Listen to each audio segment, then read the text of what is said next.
Coming up on today's Locked On Senators, the Sens earned another huge 2 points with a 6-2 win over the Detroit Red Wings. We'll recap that game and tell you what it means going forward. This is the Locked On Senators podcast. It's your team every day. You're Locked On Senators, your daily podcast on the Ottawa Senators. Part of the Locked On Podcast Network. Your team every day.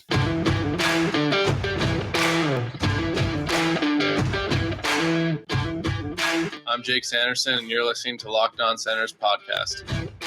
I'm Tim Stützle, and you're listening to the Locked On Senators podcast.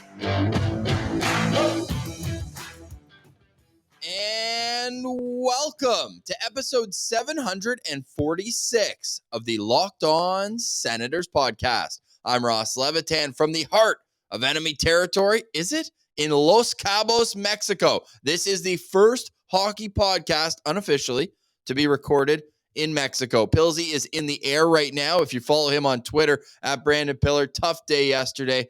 Swoop, don't fly with them, man. 5 different delays, finally gets canceled, just like the postcast had to, unfortunately. But I'm bringing that same energy because I watched the entire game this morning. Thanks, jet lag. I was able to wake up and watch it front to back, and my goodness. First things first, let's talk about Austin Watson. Why wouldn't we? This guy comes to play against Detroit.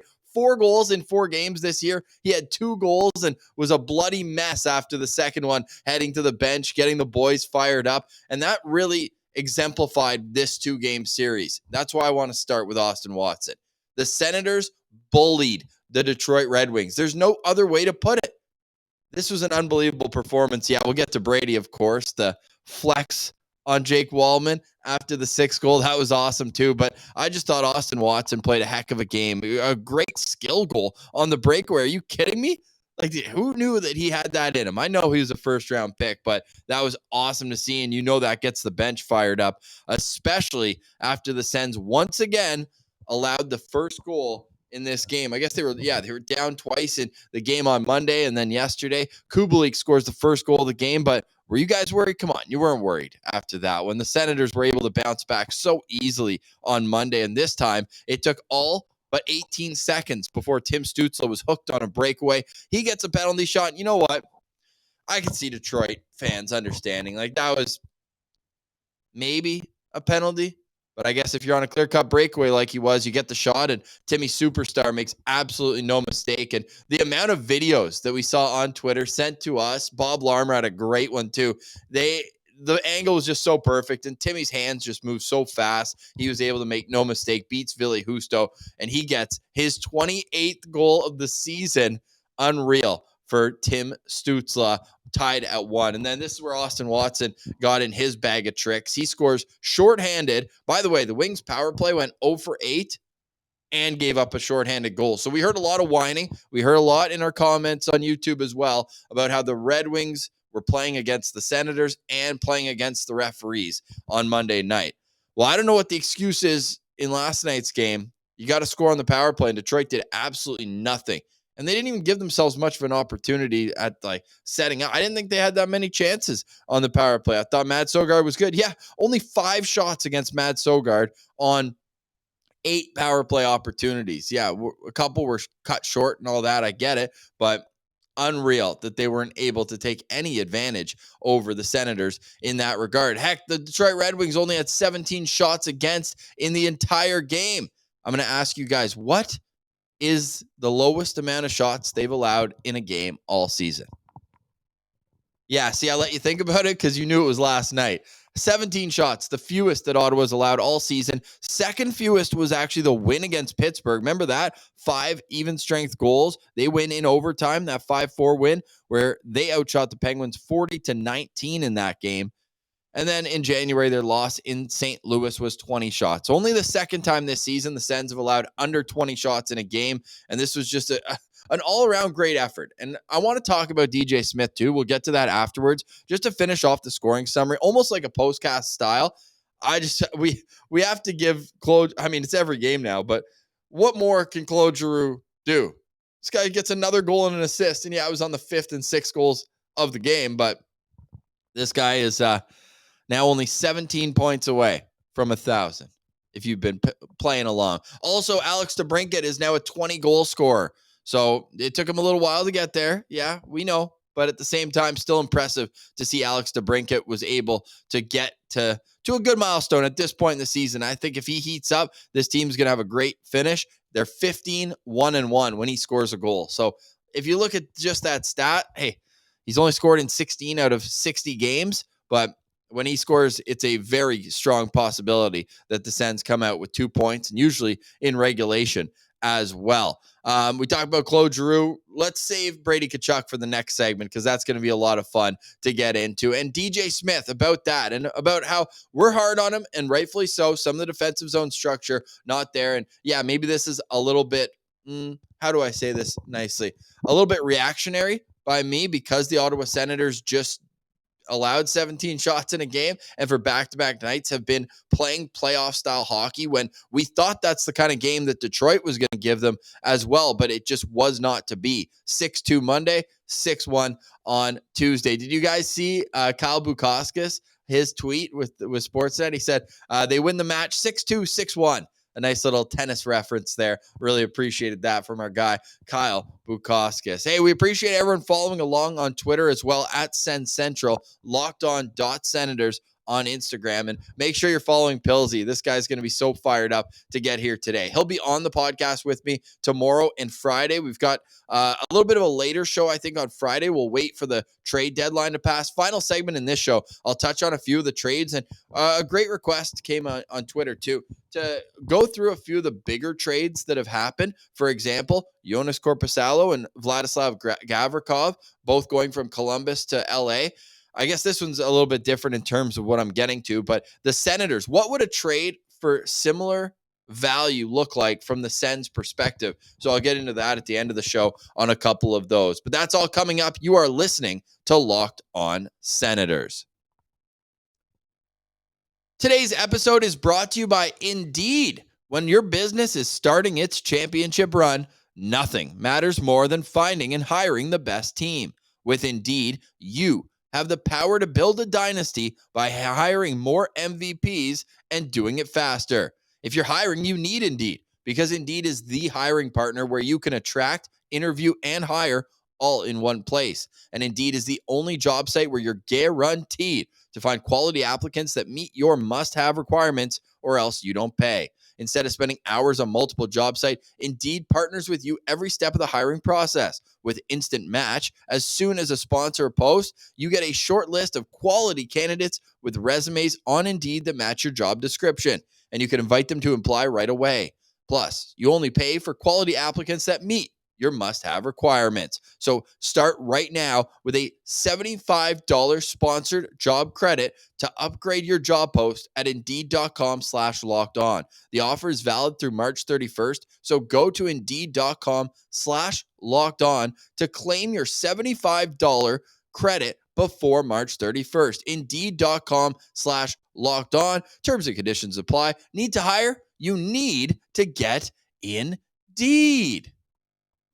Today's episode is also brought to you by Shawarma Palace. You know I love Shawarma Palace. It's one of the best places on planet Earth. We're talking about Shawarma Palace in Mexico. I could be halfway across the world, and I'm still spreading the great word of Shawarma Palace. You can find them at any of Ottawa's 9 locations and opening soon at the Saint Laurent Shopping Center. Stay tuned for great giveaways as well. We're giving away 2 tickets on behalf of Shawarma Palace to the game against the Tampa Bay Lightning in March and the game against the Colorado Avalanche. 2 great opponents coming to the Canadian Tire Center. So go check them out at Shawarma Palace. And when you do, make sure you let them know that Locked On Senators sent you. Whether you're getting the mixed plate, whether you're just getting a wrap, whatever you get, you know it's going to be quality, quantity. It's going to be all of it at Shawarma Palace. So check them out at Shawarma Palace. It's Shawarma Palace, Ottawa's #1 food and the best place to go for all your fast food needs.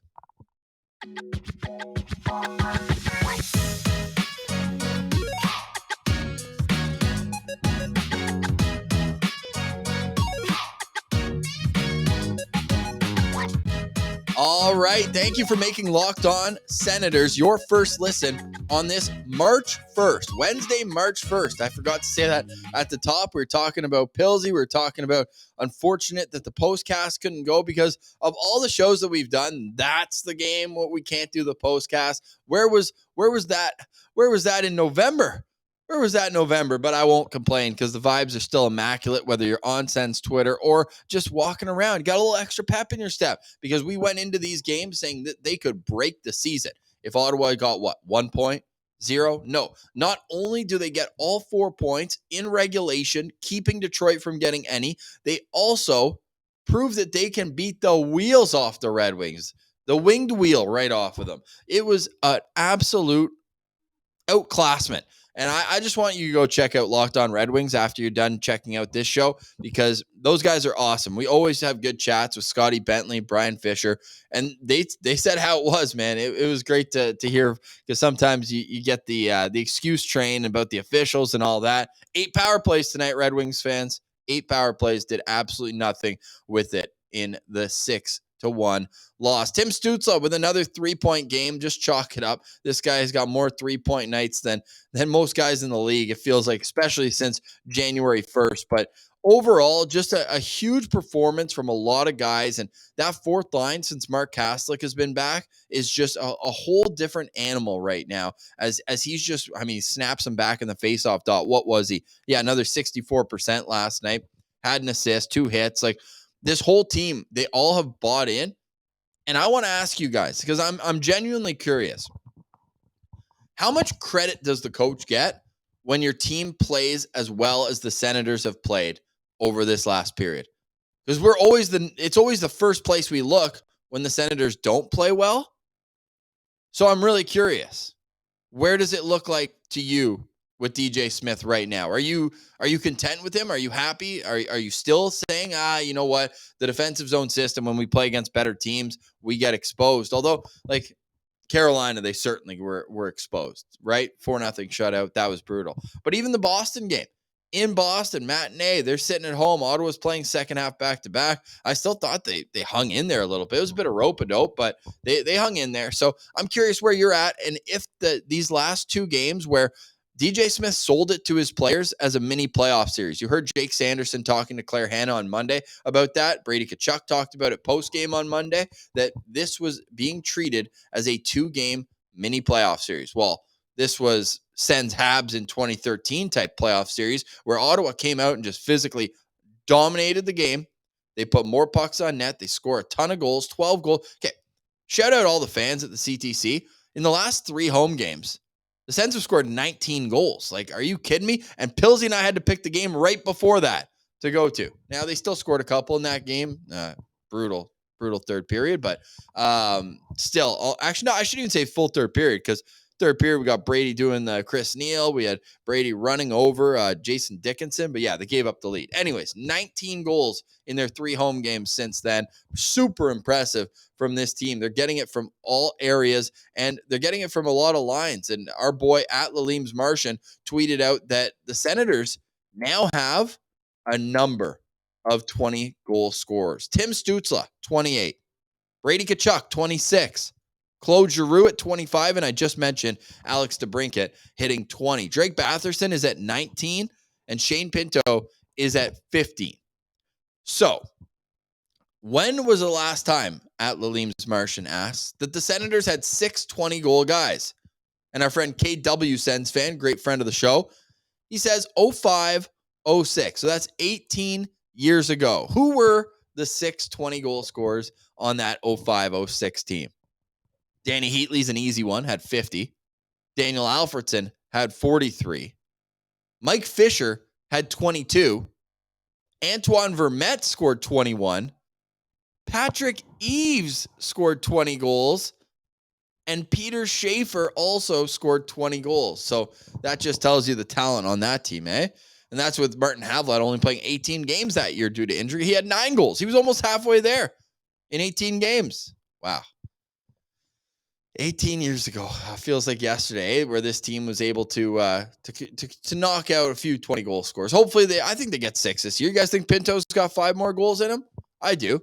Although this next week's going to be stressful for guys like Pinto, guys like, I don't want to say Ridley, but you got to think that's what teams are asking about. And we heard Darren Dreger talking about the first ask for the Ottawa Senators for Jacob Chychrun. This was on Insider Trading last night. 2 first-round picks and either Ridley Gregg or Mads Søgaard, which brings me to an interesting question. Mads Søgaard, by the way, needs to get some roses, and he needs to have some respect put on his name as a prospect, and ourselves included. We always knew that he was going to be in the mix. Where do we have him? I think I still have our last prospect list pulled up here. I think we had him at 5.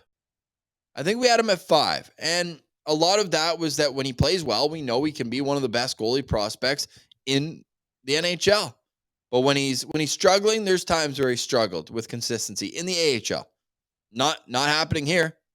Not happening at all. He's 4-0-1 this season, is Mads Søgaard, with a .922 save percentage, and he's been a big reason why the Senators have had this success over the last span of games. Just consistent, great efforts. He didn't have to make many saves last night, but still great to see that Mads Søgaard's there. So, is he untouchable in a trade now? Like, is that where we're at?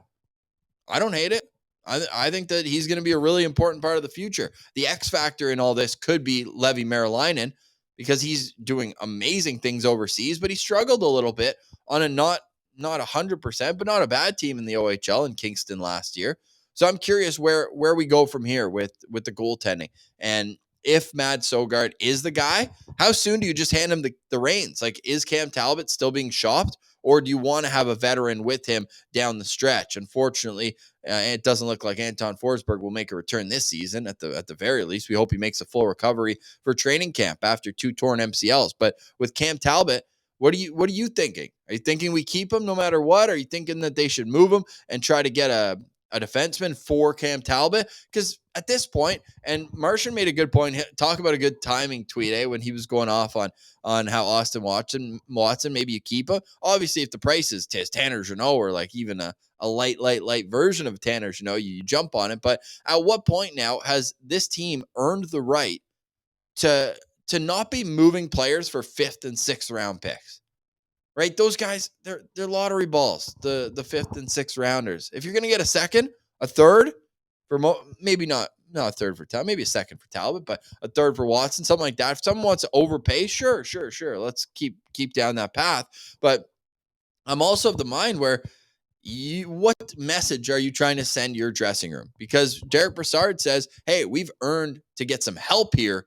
Well, if you're going to do the opposite, if you're going to take away, now we're getting into a situation where it's like, what are we doing here? Are we just going to be perpetually retooling, rebuilding? Or are you going to look at your group and say, we have a bit of an it factor right now? The Senators have the fifth most wins since November 25th, since U.S. Thanksgiving.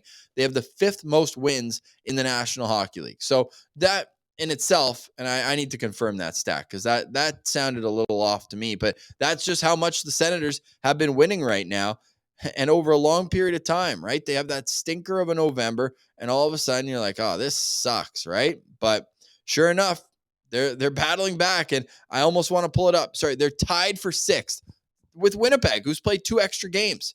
The Senators are tied for 6th in most wins in the NHL since November 25th, December, January, February, and now we're already in March. So 3+ months, the Senators have been able to show that they're a team to be reckoned with across the league. 24-14-3 record, 51 points. So let's sort it by points. Let's see what we get. Tied for 9th in the National Hockey League with the New Jersey Devils, who are buying at the deadline. Let's get into a few crazy, wild moves have been happening all day yesterday. The Toronto Maple Leafs are just immune to sitting pat for more than 5 minutes, it feels like. So we're going to take a look at the trade tracker, and we're going to touch on what trades would these kind of line up as if we were doing it from an Ottawa Senators perspective. But let us know in the comments as well who you want to target for the deadline, because on tomorrow's Locked On Senators, we're going to preview the game coming up against the New York Rangers, and then we're going to do a full trade deadline preview. This is the Locked On Senators podcast. We'll be back after a quick word from one of our favorite sponsors. Today's episode is brought to you by the FanDuel Sportsbook. We love our friends over at the FanDuel Sportsbook. It's the official sportsbook of Locked On, and it is for good reason as well. How do you not love to play to win? Do it responsibly, but the midway point of the NBA season is here as well. We're past the All-Star break. Playoff battles are heating up in the NHL, and now it's the perfect time to download FanDuel. It's America's #1 sportsbook. New customers get a no-sweat first bet up to $1,000. That's bonus bets back on your first bet if it doesn't win. Just download the FanDuel Sportsbook app. It's safe, secure, and super easy to use. Then you can bet on everything from the money line to point scores and threes drained. Plus, FanDuel even lets you combine your bets with the same game parlay. So American listeners, check this out. Don't miss it. Your no-sweat first bet up to $1,000 in bonus bets when you go to FanDuel.com/LockedOn. That's FanDuel.com/LockedOn to learn more. Make every moment more with FanDuel. It's the official sportsbook of the NBA and of the Locked On Podcast Network.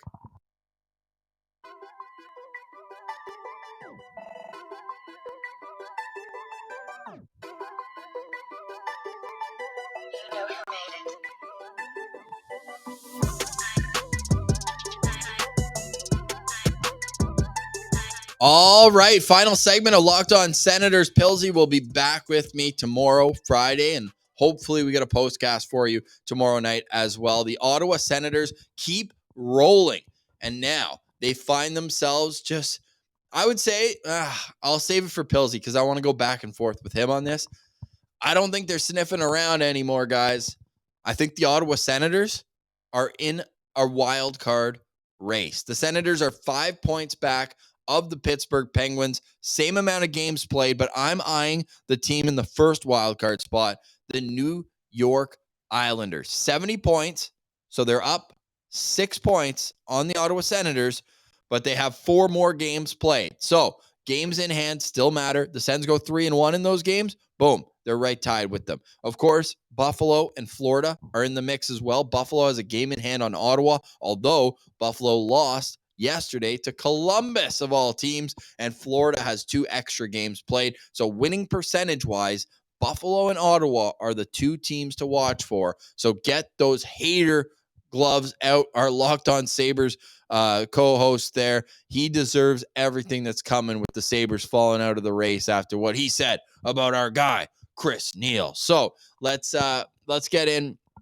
to the trades that have already happened here, because we're seeing it. A few have popped up here over the last little while. And I'm curious if there's anyone who you thought would have been a good fit for the Ottawa Senators. Like, you look at these major trades coming around, like Edmonton getting Matthias Ekholm. That was a name that was rumored to go to Ottawa. In exchange, they got Tyson Barrie, which is a good player, but he's also a contract, and kind of like, you move a defenseman, you have to give one up, and money in, money out. Okay. Reed Schaefer was a first-round pick, late first-round pick. Think Ridley Gregg, that area of the first round in this past draft. Then they gave up a 2023 first-rounder and a 4th in 2024. Now, get this. The Preds are holding on to 4% of Matthias Ekholm's salary. 4%. You can save up to 50. So I thought that was an interesting little caveat. But, yeah, that's pretty much like, I don't want to say Ridley Gregg just because the Senators they've gotten, I think, better development over the last 2 years. He's closer to being NHL ready than a guy who was just picked this past year and as an overager, Reed Schaefer was. But that's 2 first-round picks going out the door to bring in Matthias Ekholm, who does have term on his contract, I will say. But interesting, because I don't think it would even be a starter for Ridley Gregg and a pick going for Matthias Ekholm. So you got to keep in mind what the price is for the market when you are thinking about what trades Ottawa could make. Like Eric Gustafsson, a rental going to Toronto, or what I thought was a rental, but my goodness, Toronto's able to get a first-round pick as well in this trade. TSN messed it up. They have the pick going to Washington. The Boston 2023 first that Washington got in the Orlov trade, they just sent to Toronto for that as well. So Marcus Johansson, no real interest in that yesterday. Jesse Puljujarvi is another name who was kind of bandied about as a guy who maybe the Senators should be after. Well, he goes for a minor league prospect in Patrick Puistola. So we'll see on that one. But what trades have been made that you would have been interested in? I know that Tanner Jeannot price is just wild, right? A first, second, third, fourth, fifth, and Cal Foot. So that's obviously not a market setter, you hope. How about Andreas Englund on the move for Jack Johnson? That's a wild move. But yeah, so like to get a good, decent middle six winger, Ivan Barbashev, you're giving up a first round pick. Like that's the price of doing business. Does that make you less likely to want to the Sens to make a move? Or are you saying, okay, like let's get in the party a little bit here and make a decent trade? So I want to leave you guys with that. What kind of trade are you hoping the Senators make by Friday? The Senators have talked publicly, Derek Brassard, that they think they've done enough to they've earned help in the room. So is it going to come in the form of a right shot defenseman? Hope so. But speaking of right shot defenseman, guys, Artem Zub, first career NHL fight. Come on. That was so cute. He held on well. There was a few moments where I was worried that Bertuzzi was going to break free. Tyler Bertuzzi decided that, hey, we're going to be tough, right? 4 minutes in, we're going to be tough in this game. We're going to go fight a guy who has zero career NHL fights. Now Artem Zub has the same amount of fights as fake tough guy David Perron as well. Should be noted as well in this, as well as David Perron was doing just his scummy usual business, going in and just being dirty, but not wanting anything to do, looking for quarters when it all happened. Brady Tkachuk's not that guy. He's not that guy, pal. He's one of those guys who's going to get in your face and mix it up. And I love the passion on him. After Dylan Larkin took a penalty on Brady, they get the goal. Brady looks over, has some words for him in the box. Then right in front of the net, Jake Wallman, who was a part of the bench that Brady was yelling at on Monday, he just goes, one of these, just a flex. I got it. It's all good. So great game. Lots of fun storylines out of that last night. The Senators take on the Detroit Red Wings twice, and they beat the wheels off of them twice. So the vibes are immaculate. Can't wait to chat with you tomorrow. We'll have Pillsy in the mix. I'm in like the halfway house, for lack of a better term. Got here yesterday. One of my best friends lives down here full time. Must be nice. So we're able to just stay at his place, and now we're on to the Rio. We're gonna go have some fun at the resort, and then we'll be back tomorrow to break it down and get you set for a Senators game day at Madison Square Garden, where yes, Patrick Kane is making his Rangers debut. No Keandre Miller though. He was suspended 3 games for spitting on Drew Doughty, which don't do that. But he's a great defenseman. So Ottawa's getting lucky. No Keandre Miller, but Patrick Kane just scored twice on them on Chris Neil retirement night. So Sens are going to have their hands full. We'll have the full preview episode tomorrow with the lines, with everything, and what we think is a key to victory over the Rangers and a full trade deadline preview. Friday's episode will come out later. We'll do that after the deadline because things are going to age. We know that pretty quickly. So we'll do that after the deadline for you on Friday. We're super excited to be the officially the first hockey podcast ever recorded in Mexico. And still, until someone proves me wrong, I am going to ride that fact out onto the sunset. All right. For Brandon Pillar, who's 30,000 feet up, probably flying over Houston right now, if my math's about right. I'm Ross Levitan. We are the Locked On Senators podcast, your team every day.